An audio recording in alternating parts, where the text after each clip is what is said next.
So guys, जैसा कि हमने पिछले एपिसोड में देखा, तियानमिंग अपनी पूरी सेना के साथ फॉलिंग स्टार डोमेन में दाखिल हो चुका था। एल्डर फेंग जियान ने तुरंत प्रोटेक्शन एरे को एक्टिवेट कर दिया था, जिसे तोड़ पाना बेहद मुश्किल था। लेकिन तियानमिंग अकेला नहीं आया था, उसके साथ हॉल ऑफ सोल्स के 2 तियानजुन भी थे। याओ लाओ समझ चुके थे कि ये सब ओल्ड मोगू की साजिश है। वो जियोयान को पकड़ना चाहता था। याओ लाओ जानते थे कि वो अकेले तीनों तियानजुन को रोक नहीं पाएंगे, इसीलिए उन्होंने सीधी लड़ाई करने के बजाय अपनी शील्ड से उन्हें कमजोर करने का फैसला किया। लेकिन तियानमिंग बहुत चालाक था। वो समझ गया कि प्रोटेक्शन एरिया को मेन होल से कंट्रोल किया जा रहा है, इसीलिए वो उसी दिशा में बढ़ने लगा। याओ लाओ ने तुरंत ओल्ड गुयू और तियानमिंग को रोक लिया और दोनों को सोल स्पेस में फंसा दिया। उधर बाहर मेडुसा, लिटिल फेई डॉक्टर और किंग लिन तीनों अपनी पूरी पावर से तीसरे तियानजुन का मुकाबला कर रही थी, मगर उसकी ताकत इतनी ज्यादा थी कि वो उसे हरा नहीं पा रही थी। और अब तीसरे तियानजुन ने अपने दूसरे हाथ को भी खोल लिया था। उसकी एनर्जी अब 2 गुनी हो चुकी थी। वहीं मास्टर याओ लाओ ने अभी भी गुयू और तियानमिंग को सोल स्पेस में कैद कर रखा था। ओल्ड गुयू ताना मारते हुए कहता है, तुम अभी सिर्फ हाफ फाइट संत हो, फिर भी सोल स्पेस खोलने की हिम्मत करते हो। वाकई तुम बहुत अहंकारी हो गए हो। इसके बाद दोनों उस पर हमला करने के लिए आगे बढ़ते हैं और चारों तरफ मंडराते हुए कहते हैं, ये सोल स्पेस एनर्जी को बहुत तेजी से कंज्यूम करता है, इसीलिए तुम ज्यादा देर तक हमारे सामने टिक नहीं पाओगे और जब तुम्हारी एनर्जी खत्म हो जाएगी, हम तुम्हें फिर से कैद कर लेंगे। याओ लाओ उनकी बातें ध्यान से सुन रहे थे, मगर उनके चेहरे पर कोई फिक्र नहीं थी। वो मुस्कुराते हुए कहते हैं, देखते हैं तुम मेरे खिलाफ कौन सी चाल चल सकते हो। और तभी वो अपने क्यूब से हजारों सोल मिरर एक्टिवेट कर देते हैं। उनकी चमक से पूरा सोल स्पेस जगमगा उठता है और तियानमिंग की स्पीड अचानक कम पड़ जाती है। वो रुक जाता है। मिरर रास्ते में बाधा उत्पन्न कर रहे थे। फिर वो सीधा याओ लाओ की तरफ बढ़कर कहता है, मैं मानता हूँ कि तुम एक एल्केमिस्ट हो, इसीलिए तुम्हारी सोल पावर काफी स्ट्रॉन्ग है, लेकिन तुम हम 2 हाफ फाइट संत को कभी हरा नहीं सकते। ये तुम्हारी बेवकूफी भरी ट्रिक तुम्हें बचा नहीं पाएगी। वो उस पर पाम अटैक करता है, मगर झटका खा जाता है क्योंकि वो सिर्फ याओ लाओ का एक रिफ्लेक्शन था। असल में याओ लाओ उन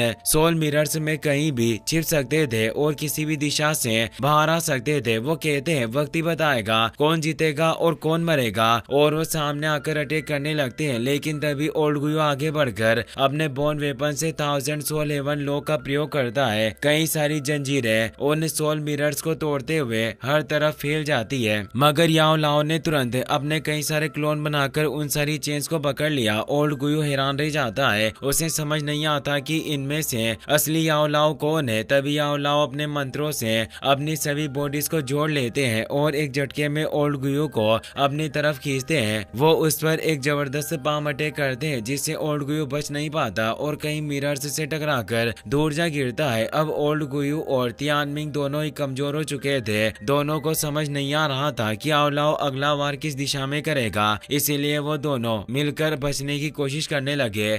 वहीं बाहर तीसरे तियानजुन ने मेडुसा, लिटिल फेई डॉक्टर और किंग लिन तीनों को गंभीर रूप से घायल कर दिया था। वो उन्हें उठाकर मेन हॉल की तरफ फेंक देता है। तीनों जमीन पर जोर से गिरी, शील्ड टूट चुकी थी और उनकी हालत बहुत ही नाजुक थी। ये देखकर एल्डर फेंग जियान परेशान हो जाता है क्योंकि प्रोटेक्शन एरिया में अब एक बड़ा छेद पड़ चुका था और अब वो तीसरा तियानजुन भी उसी दिशा में बढ़ रहा था। वो जोर से कहता है, अब तुम सब मरने वाले हो। फेंग जियान उसे रोकने के लिए बाहर आता है, लेकिन जैसे ही वो अपने मंत्रों से हमला करने वाला होता है, तीसरा तियानजुन उस पर एक खतरनाक अटैक कर देता है। वो जोर से जमीन से टकराता है और वहीं गिर जाता है। अब प्रोटेक्शन एरा पूरी तरह से टूटने लगा था। मो किंगलुआन ये देखकर बेहद परेशान हो जाती है क्योंकि अब सारे डिसिबल्स की जान खतरे में थी। विंड लाइटनिंग पवेलियन के लोग जोर से चिल्लाते हैं, ये फॉर्मेशन अब पूरी तरह नष्ट हो चुका है। अब सब अपनी पूरी पावर से हमला करो। और फिर वो अपने लाइटनिंग फॉर्मेशन से हमला शुरू कर देते हैं। उनके हमले इतने फियर्स थे कि कोई भी डिसिबल उनसे बच नहीं पा रहा था। यहाँ तक कि एल्डर्स भी उनके अटैक को रोक नहीं पा रहे थे।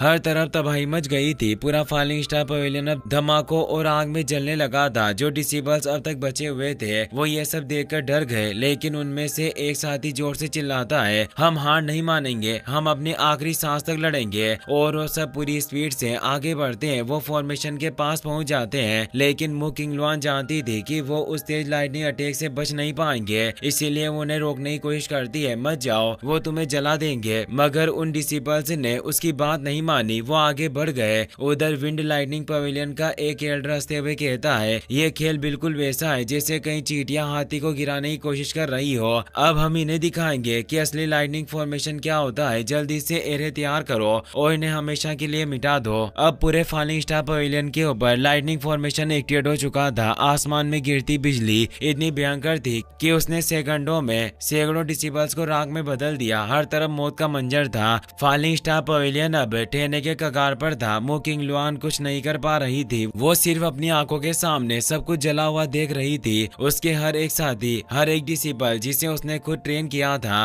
अब मर रहे थे। तभी अचानक उस पर भी हमला होने वाला था, लेकिन एल्डर तियानहुओ आगे आकर उसे बचा लेते हैं। वहीं सोल स्पेस के अंदर याओ लाओ की पावर अब धीरे धीरे कमजोर पड़ने लगी थी। ओल्ड गुयू और तियानमिंग लगातार उन सोल मिरर्स को तोड़ने में लगे हुए थे ताकि याओ लाओ छिपकर हमला न कर सके। मगर जैसे वो मिरर्स टूटते वो फिर से बन जाते और भी तेजी से। तियानमिंग मुस्कुराते हुए कहता है, तुम इन सोल मिरर से और इस सोल स्पेस को बनाए रखने के लिए बहुत ज्यादा सोल पावर का इस्तेमाल कर रहे हो। लगता है अब तुम्हारी एनर्जी धीरे धीरे खत्म हो रही है और इसका मतलब है अब मेरे मजे शुरू। वो जोर से चिल्लाता है और कई सारे सोल टोर्नेडोस क्रिएट कर देता है जो चारों तरफ फैल जाते हैं और तेजी से उन सोल मिरर्स को तोड़ने लगते हैं। गुयू भी अब तियानमिंग के पास आ चुका था। उन्हें अंदाजा नहीं था कि उनके पीछे ही एक मिरर एक्टिवेट हो चुका था और वहीं से अचानक याओ लाओ निकलकर एक जबरदस्त पाम अटैक करते हैं। लेकिन गुयू और तियानमिंग दोनों एक साथ उस अटैक को ब्लॉक कर देते हैं। वो दोनों हाफ फाइट संत थे, फिर भी उस वार की ताकत से कुछ फीट पीछे खिसक जाते हैं। याओ लाओ जो पहले से ही बहुत ज्यादा कमजोर हो चुके थे, अब पीछे की ओर उछलकर स्पेस मिरर से टकरा जाते हैं। उनके हाथ में भयानक दर्द था। उनकी सोल पावर अब लगभग खत्म होने के कगार पर थी। तियानमिंग मुस्कुराते हुए कहता, ये याओ लाओ अब ज्यादा देर तक नहीं टिकेगा, चलो एक साथ हमला करते हैं, इसे हमेशा के लिए खत्म कर देते हैं। अब ओल्ड गुयू अपनी पूरी सोल पावर को कंडेंस करके एक विशाल पावरफुल अटैक तैयार करने लगता है। तियानमिंग अपने हाथ पर कट लगाकर ब्लड सेक्रीफाइस करता है और अपनी एनर्जी गुयू के साथ मिला देता है, जिससे कई पावरफुल स्कल्स क्रिएट हो जाते हैं। दोनों एक साथ उन स्कल्स से याओ लाओ पर हमला करते हैं। याओ लाओ जो पहले से ही बेहद कमजोर हो चुके थे, उस हमले को रोक नहीं पाते। सोल स्पेस में एक भयानक दरार पैदा होती है, एक तेज विस्फोट होता है और याओ लाओ पूरी तरह से घायल होकर फॉलिंग स्टार पवेलियन के ग्राउंड पर गिर पड़ते हैं। उनके टकराने से जमीन में गहरा गड्ढा बन जाता है। याओ लाओ की सांसें धीमी हो चुकी थी, वो इतने कमजोर थे कि अब उठ भी नहीं पा रहे थे। फेंग जियान और बाकी सभी की हालत बहुत नाजुक थी, उनकी सारी एनर्जी लगभग खत्म हो चुकी थी। फेंग जियान को याओ लाओ की हालत देखकर गहरी फिक्र होती है। फॉलिंग स्टार पवेलियन के एल्डर भी अपने मास्टर को इस हालत में देखकर सहम जाते हैं। एल्डर तियानहुओ और मो किंग लुआन भी अब बहुत कमजोर हो चुके थे। ऐसा लग रहा था मानो फॉलिंग स्टार पवेलियन का आखिरी वक्त आ चुका हो। उनका दुश्मन बेहद ताकतवर था, जिनके पास सैकड़ों में लड़ने वाले कई फाइट वेनरेट्स मौजूद है। वो लोग फिर से हमला करने के लिए अपने फॉर्मेशन को तैयार करने लगते हैं, जिससे सारे बचे हुए डिसिपल्स के दिलों में डर समा जाता है। उधर तियानमिंग, ओल्ड गुयू और तीसरा तियानजुन भी अब सामने आ चुके थे। तियानमिंग ठंडी मुस्कान के साथ कहता है, याओ लाओ आज वो दिन है जब तुम सब मरोगे, और वो अपने सभी लोगों को हमला करने का ऑर्डर देता है। याओ लाओ दर्द से कराह रहे थे, उनके पास अब इतनी भी स्पिरिचुअल पावर नहीं बची थी कि वो कुछ कर पाते। फॉर्मेशन से एक तेज लाइटनिंग अटैक उनकी ओर आता है। सभी के चेहरे पर दहशत फैल जाती है। वो हमला इतना जोरदार था कि किसी को भी यकीन नहीं था कि याओ लाओ बच पाएंगे। याओ लाओ ने भी अपनी आंखें बंद कर ली, मगर उसी पल वो एल्डर और डिसिपल जो दिल से उन्हें अपना मास्टर मानते थे, जिन्होंने उनकी सेवा करने की कसम खाई थी, वो सब आगे बढ़ आए। कमजोर होने के बावजूद उन्होंने उस एनर्जी को रोकने की कोशिश की। उन्होंने अपना लाइफ एसेंस जलाकर उस लाइटनिंग अटैक को रोक दिया। हर कोई अपनी आखिरी ताकत झोंक रहा था अपने उस मास्टर को बचाने के लिए, जिसने उन्हें अपनाया था, उन्हें अपने पवेलियन में जगह दी थी। उनकी यही महानता उनके हर एल्डर के दिल में हिम्मत और जज्बा पैदा कर रही थी। ये वाकई एक बहुत इमोशनल पल था। लेकिन दूसरी तरफ तियानमिंग हंस रहा था। वो कहता है, तुम सब उन कीड़ों की तरह हो जो पूरी ट्रेन को रोकने की कोशिश कर रहे हैं। तुम सब मारे जाओगे। उन एल्डर और डिसिपल का लाइफ एसेंस जलने से उनकी बॉडीज झुलसकर धीरे धीरे वो सब सूखती लाशों में तब्दील हो गए, मगर उन्होंने पूरी ताकत से वो हमला रोक लिया था। ये देखकर फेंग जियान की आंखें नम हो गई। याओ लाओ बेहोश हो चुके थे। तियानमिंग जोर से हंसते हुए कहता है, अब तुम्हें एहसास हुआ कि मेरे डार्क रिवर अलायंस से दुश्मनी मोल लेने का अंजाम क्या होता है। उसी वक्त दूसरे पहाड़ों में एक भयंकर विस्फोट होता है। वो वही जगह थी जहाँ जियोयान कल्टीवेशन कर रहा था। वो अब जाग चुका था। उसके भीतर की ज्वाला अब भड़क चुकी थी। उसकी आवाज पूरे आसमान में गूंज उठती है। आज मेरे इस फॉलिंग स्टार पवेलियन में मेरे पवेलियन के लोगों को छोड़कर कोई भी जिंदा नहीं बचेगा।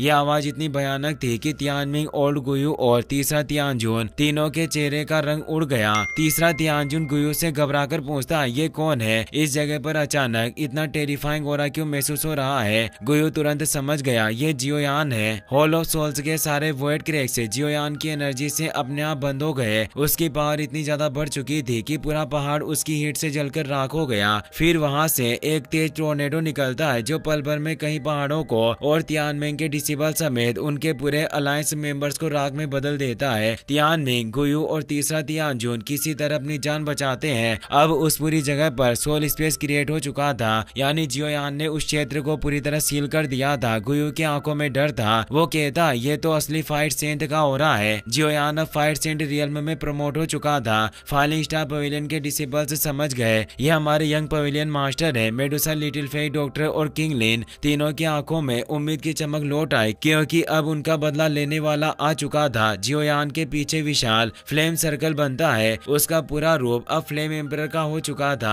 उसका शरीर आग से लिपटा हुआ लग रहा था और उसका हर कदम इतना टेरिफाइंग था कि मानो उसमें पूरा ब्रह्मांड समाया हो। वो ठहरता है और उसकी आंखों में पुराने पल उभर आते हैं। वो याद करता है कैसे वो एक वक्त पर सबसे कमजोर था, कैसे वो बार बार गिरा मगर हर बार फिर उठा और लगातार आगे बढ़ता गया। उसने कभी हार नहीं मानी, हमेशा सीखता रहा और आज वही हिम्मत उसे एक सच्चा फाइट संत बना चुकी थी। उसे एहसास था कि चाहे उसकी ताकत कितनी भी बड़ी क्यों ना हो, पर उसने कभी किसी को नीची नजर से नहीं देखा। अगर आपको ये वीडियो पसंद आया हो तो इसे अपने दोस्तों के साथ शेयर करें, वीडियो को लाइक करें और चैनल को सब्सक्राइब करना ना भूलें। आपका तहे दिल से शुक्रिया। Thanks for watching.